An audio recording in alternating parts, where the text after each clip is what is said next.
Welcome to the Get Out There and Get Known podcast. Join Pam Perry, veteran PR strategist, Emmy award-winning producer and publisher of Speakers Magazine, who will show you how to crack the code in getting out there to get known. Each week, she either interviews her media friends, PR colleagues, or she just goes solo, offering you strategies on publicity, publishing, and platform building. So listen up to hear how to get booked on media places and on superstar stages. Now, here's your host, Pam Perry.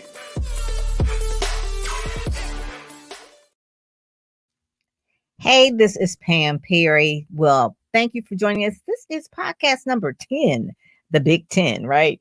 And so I'm excited because I want to talk about your personal PR plan. Everybody should have their own PR plan, whether you're an entrepreneur, especially if you're an entrepreneur, or you're also in corporate, but a personal PR plan in terms of how you're actually positioned in the market.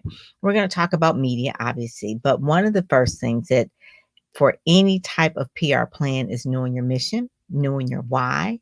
And we talked about that in the Ready, Set, Go, Speak system.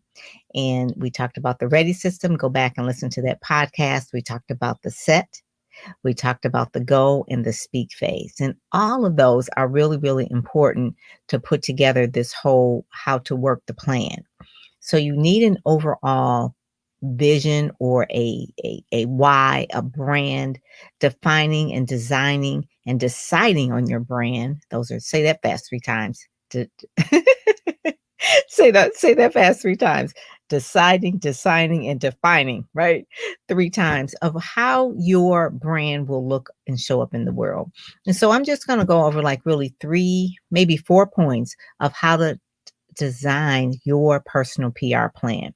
And I'm going to give you myself as an example of someone who basically a publicist, someone is behind the scenes, right? But I know throughout my career, a lot of things have happened to propel me for people to see me where I wasn't looking for any type of platform, but it just happened. And I'll give you the first example. This happened years ago when I was a director of public relations at the Salvation Army. And one of the first things I just really remember getting a call from USA Today, and they called the PR department and they wanted to know just generally what kind of viewpoint I had on, I can't remember at the time, but it was like, what did I think? And it was a little section at the bottom of USA Today, and it had like just different people that were answering questions across the country. So one of the things they asked for was a professional headshot, and that ran in USA Today. Now, what if I would have had some janky headshot, right, in USA Today? So I answered the question thoughtfully, gave them the answer that I forgot what it was now. It was I think it had something to do like, how do you feel about, it was like a man on the street type of interview, but it actually was on USA Today. Then another time I remember getting, and a lot of people saw that and they were like, oh my goodness, you're in USA Today. And it was probably about this big, right? My picture was this big and then it had my words. Then the other time was really an award where someone nominated me for the One to Watch Award. I was in my early 30s, maybe late 20s, but the One to Watch Award for American Women Radio and Television. And they saw the work that I was doing with the organization called Blacks in Advertising, Radio and Television, and they nominated me for an award, and I won. That set me up in front of a lot of people that were like, oh, okay, what do you do? What is your moniker? What is it? What's your shtick? At that point, it was like, I don't have a shtick. I'm just doing my job. So working a personal PR plan can be intentional. Those are some of the things that I said that were unintentional, but if you're intentional about them, they will grow. And so one of the first things that I would say is really networking. So networking has a lot to do with getting good PR. PR stands for public relations. It could be media relations, but the key word is relation and relationships. So during the period of time where we are right now, a lot of people aren't really going out face to face, but they can really email and then offer someone a personal virtual coffee, getting to know them, talking to them on the old-fashioned phone or Zoom. And that's one of the great ways of really starting, but you have to know who it is that you're really trying to connect with and why, and being authentic as possible. Not reaching out to influencers just because they have a big brand, but really talking to people one-on-one because you see something that you have in common. And so I want to go to LinkedIn because that's one of my favorite places that I love really networking. So if you want to really catch me and authentically find me in terms of where I am hanging out, I'm on LinkedIn. So Alex Kimbrough is one of my friends. I see him on LinkedIn. And Alex, you are going to get well soon, sir. I've seen you on Facebook, and it occurs when I write in your chat line. Yeah, anyone else experiencing this? So Alex, is there echo in my delay in your audio? No, this should be pretty good. I'm on StreamYard. Okay. Yeah, I love you. And Alex is a director, Emmy Award winning news director at Fox 2, friend of mine. We've known each other for over 30 years. We won't say because we're roughly about 30, right? But Alex is one of the people that was the media guest in my Branding Accelerator program. So I really appreciate the advice and the thoughtfulness that you gave to your answers and that sort of thing. But setting up your personal PR campaign, and I don't care if you're working for a company or if you're working for for yourself, or you're working if you're working for a startup, you do need your own personal PR plan. And so as you meet people on LinkedIn, I see Brian Banks. Hey, how you doing? I see Cynthia there. I'm on the phone, but I'm good. Those are people that I see. Cynthia is a third connection. So she works for a TV station. So she may be a president executive at TFN TV. So I see her there, Dr. Cynthia Ashley. We're not connected yet on LinkedIn, but I see her on my LinkedIn Live. So one of the things I'm going to do when I'm off of here is make sure that I connect with her, because she's in TV, I'm in PR. There could be some collaborations. There could be some things where she can help me and I can help her. You always try to find a common ground of a win-win. I see that Brian is there. He is a certified trainer and speaker. He's a coach at John Maxwell team. I have a lot of authors and speakers that I work with that are part of the John Maxwell brand of team. So each person, even though I may have thousands, each person is a connection. I always say you're one connection away until your breakthrough.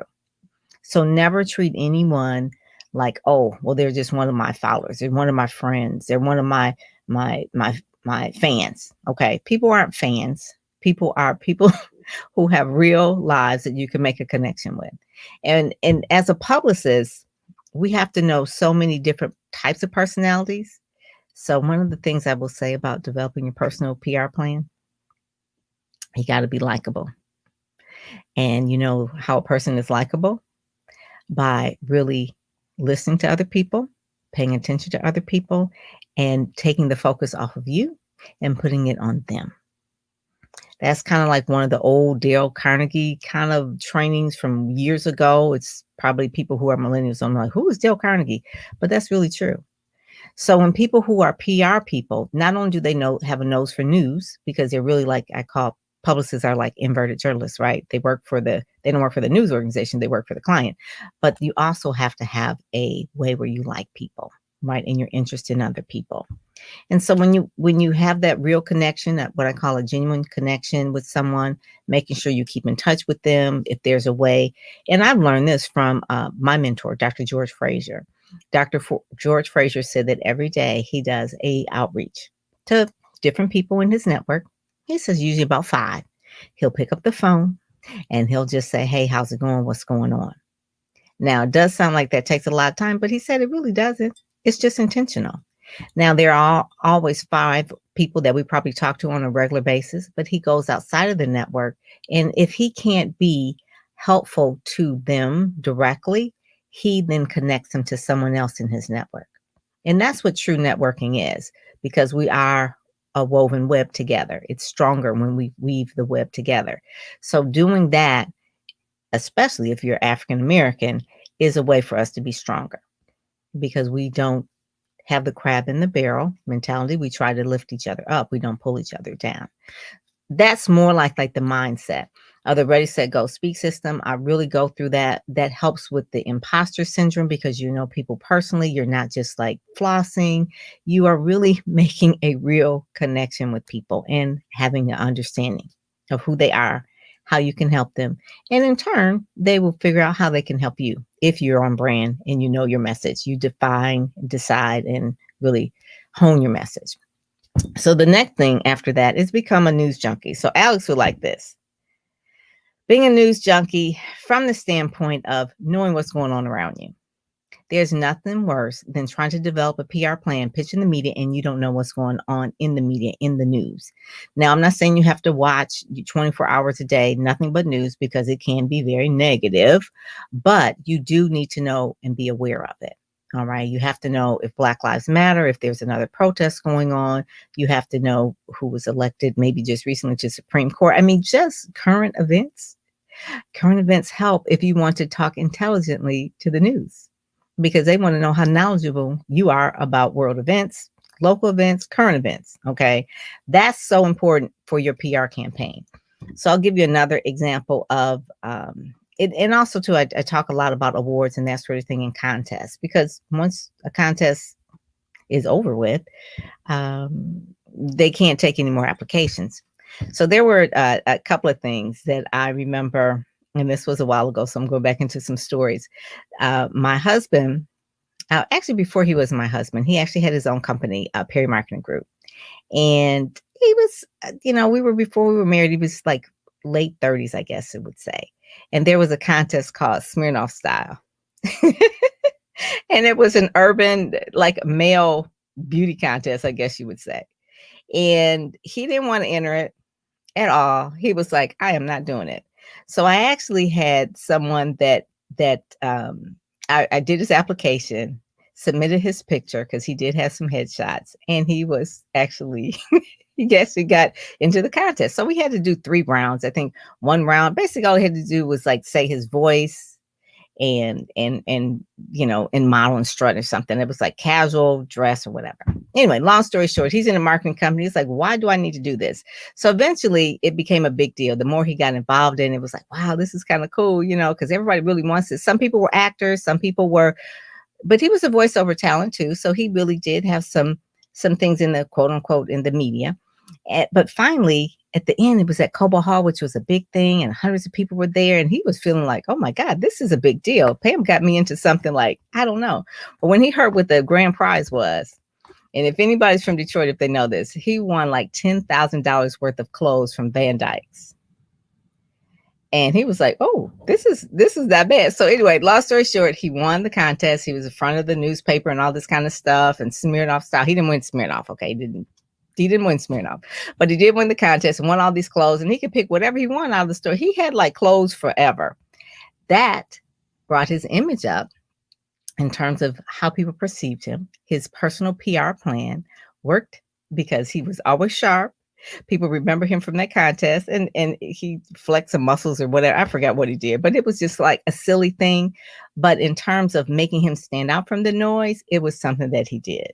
And the same thing with just recently, I had a client that was 40 under 40 with cranes. I had another client that was 70 over 70. Dr. Geneva Williams, I talked about that. She was in the 70 under 70, and she won that. And she also won Miss Black Fit and Fine. But for those of you in Detroit, she also won this. She also was in a commercial. She was in a commercial for Health Alliance Plan. And this went out to like thousands and thousands of people across the nation, this particular ad of Dr. Geneva. So I'm just saying that in terms of a personal PR plan, you got to work it. You have to be intentional about it. So having a nose for news is very important. Knowing who covers what is very important. And knowing their cycle of news, the things that they cover. Like, obviously, we're going into like the fourth quarter. So what's going on in fourth quarter? What type of stories are they looking for in fourth quarter? Usually they're warm and fuzzy stories, Christmas stories. Salvation Army, when I was director of the Salvation Army, we always had a lot of stories that would go out. Obviously, we were doing our fundraising during that time, but we also had warm and fuzzy stories during that time on the Salvation Army. So the next thing is the pitch. So you really, at this point, you're networking, you're talking to the media, you're following the media. You now have a sense of who you are and what they're looking for. Now you can pitch. And it doesn't have to be like, oh, I got to send a press release. Wait on that. But pitch a story idea. Pitch something that you know they might be interested in, something that might help their viewers or help their listeners or help their readers. That's key. Help their viewers, help their listeners, help their readers. Not what it is that you want to sell, because if you're doing that, you are taking out an ad. But because you have talked to people, you've made those connections, you're now at this point know a little bit about the news, what they're looking for. Now you can make the pitch intelligently. And you're feeling a little bit more confident because you know them now. And you're developing a relationship. You can really articulate who you are, what you're about, what you can bring. Because it's always what value you can bring, right? So you always want to know what value you can bring. And just had a client the other day. She was on a show, the Black News Network. And during the pandemic, people are really feeling a lot of high anxiety, maybe with the election, a lot of fear. So she talked about healing. She talked about mental health, which is a very important topic right now for people to really know that how to ease their anxiety, how to ease their stress, how to be more calm. And she talked about it from her personal experience of growing up, her traumatic childhood that she had, how she got over it, and how she's helping others. Now, obviously, she has a book, but she wasn't like selling her book. She was actually giving value on the show. So her segment was about 10 minutes, but she offered a lot of value. And actually, the thing, you know, when you're doing a good interview, when the host asks you, I've got to have you back. That's always good. I've got to have you back. So the next thing is you have these pitches, you tell the story, you tell them about yourself, and you pitch it. What's the most important thing after you pitch something? The follow through. This is when we have too many moving parts. And I always tell people to make sure that you have no more than 10 media outlets that you have active at a time, because follow through is something that is the most important part that you're not. Yeah, that's right. Hi, Marcia. Thank you, Marcia. Marcia and I went to Wayne State together. Yes, majored in a communications department. Hey, Marcia. So you always want to make sure that no matter whatever you're pitching, that you follow through, because they're not going to always remember. And so follow through. You always say there's a fortune in the follow through. You know that in sales, but also in PR. Because you've got to make sure that you're following up. Organize yourself so that you have a sheet or a journal where this journalist is covering this. And I sent this pitch on this day. So this day I should probably call. Maybe another day I should send another email. Maybe I'll send them a LinkedIn message. But whatever it is, you want to make sure that you are following up. How many times should you follow up? People always ask me, how many times should I follow up? We don't want to be a nuisance. But I would say at the average, maybe 5 times. You know, just from the standpoint that people are busy. And it's not that they are saying no, they're just saying not now, because it could be looking at the news cycle or what they're covering. Because you know them, you will know that, oh, you know what? I haven't seen them on Twitter. They may be on vacation. Or I haven't seen them active on such and such. Oh, well, I see that they had a death in their family. They're gone. I mean, so life happens to people. By you knowing the connection, you'll know what's really happening. So your pitch may not be a no, but not now. So by following up, though, and being intentional and really making sure that this story is good because you've had a conversation with them, you can get this happen. Because they're going to have to go into their editorial meetings and they're going to have to figure out what's a good story. And they could pull your story out and say, you know what? You said no to these 5 stories. How about this one? And then that's the day where you get the call. Please. When I say follow up, also too, when they reach back out to you, they're on deadline. Please make sure that you call them right back right away. They're on deadline. It's their job. For you as a pitch, it was like, oh, okay, this is just a marketing way for me. No, you should make sure that you're following up right away. Follow up right away. There's nothing that works. Please be sure to inbox. I will, Cynthia. Thank you. I will do that. The bonus tip on this is making sure that social media. So I'm not here to bash social media. I love social media. I have obviously LinkedIn is a social media, right? YouTube is social media, all these things. But I will say, put your focus on quote unquote traditional media. I won't say real media because it's all media. Put it on traditional media. And social media is your social proof. It's showing that you are active. It's showing that you're relevant. You want to make sure that everything is branded across everything. If your LinkedIn looks the same as your website, that your website looks the same as your YouTube channel, that your YouTube channel looks like your Twitter, that your Facebook cover matches, everything matches, and you look professional. That's so important to make sure that you look professional. So you want to make sure you do that. Then the last thing on your personal PR campaign, I would say, is making sure that you watch journalists and not just watch them, but watch them and reach out again and tell them that they did a good story. Tell them that they did a great job. You know why? Because it shows that you care. And we go back to that first step about your personal PR campaign. Your personal PR campaign is about public relations and your relationships. I know this sounds basic, but we're in such like a whole gastric of everything just moving at nanoseconds, and that people are looking at their connections. It's like, oh, these are how many people have on Twitter, whatever. But each person is an individual personality, brand, someone that you really can make a connection with. Like I said, there's always one person that is one person away from your breakthrough. So you want to make sure that you're doing that. So you watch the journalists, you clap, you give them feedback, you like their posts, you retweet them. If you know a friend of yours that's in the media, like Alex, that he's not been well, send him prayers, send him love, send him good vibes. That helps, right? That helps him. Now, will it help you eventually? I don't know, but it's a good thing to do, right? It's a good thing to do. So when I'm pitching stories and things like that, there's journalists that I can pitch to that are my go-to journalists because we have a good relationship. I can run something past them and I get my clients on. And then I can also just say, is this a good story? Do you know someone else you can refer to? And they will. Why? Because we have a mutual relationship. And so more than anything, I mean, you can go somewhere and buy an email list and probably select all and say, I'm going to send to all the business reporters. Okay, good luck with that. But I bet you, if you had a relationship with 5 business reporters and you really knew who they were and what they covered, you can send to those 5 and those 5 will cover your story versus than buying, some media list for hundreds of dollars and they're cold. It's like sales. It's like you're buying cold leads. Who responds to cold leads? PR is just like sales. It's the more you develop the relationship, the better your story would either they'll help you shape the story so that it can be on the air or written up in their publication, their magazine, or newspaper. And so the last thing I just want to say, the image is everything. Again, in social media, if you're doing anything online, please make sure. I know we're in a very political season, but be careful about your views, your political views. Again, you can keep it to yourself, to your fave 5, whatever, but make sure that you're not, unless you're a political commentary, please keep some things very kosher.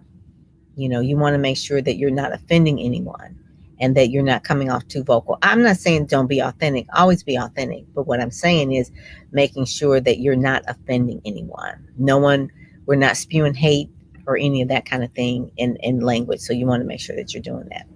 So again, the Ready, Set, Go, Speak system, we just opened up today our program. I'm so excited about it. It's a membership community that I think is one of the best programs that is out there, that in terms that says everything that it needs to say in terms of how to get PR. And also I answer your questions one-on-one every other week, bi-weekly. So I help people really position themselves and tweak things and hone things. It's like, you need a connection. Here's a person that you need to call, follow up with. And that's one of the main things that's always been me. Anyone who's known me over the decades, I work with some stellar brands and I've worked with startup brands. It doesn't matter because I treat everybody the same, which is I admonish you to do as well, because that's what PR is, public relations. You're relating to the public. So with that, I'm just going to say, go to Ready, Set, Go, Speak if you want to be part of the program. It's a membership community that is from one of the best things that's really that I've ever put together. I think that you'll find, if you can see the webinar that's on the page, Ready, Set, Go, Speak. I take you behind the curtain so you can actually see what it's all about. But I'm telling you, if you're ready, set, it's time to go. It's go time. All righty. So I'm Pam Perry. Thanks for tuning in. This is podcast number 10. Go back and listen to the Ready, Set, Go Speak system. I go over that in detail. But thank you so much for joining, and I will talk with you all later. You've been listening to the Get Out There and Get Known podcast, brought to you by PamPerryPR.com, where you'll get insider tips on how to build your platform, pitch the media, and promote yourself with confidence. Head over to PamPerryPR.com and get the exclusive video training on the 7 must-have marketing materials you need before you pitch in order to be considered in media places or superstar stages. PamPerryPR.com, where we help you shine like a superstar.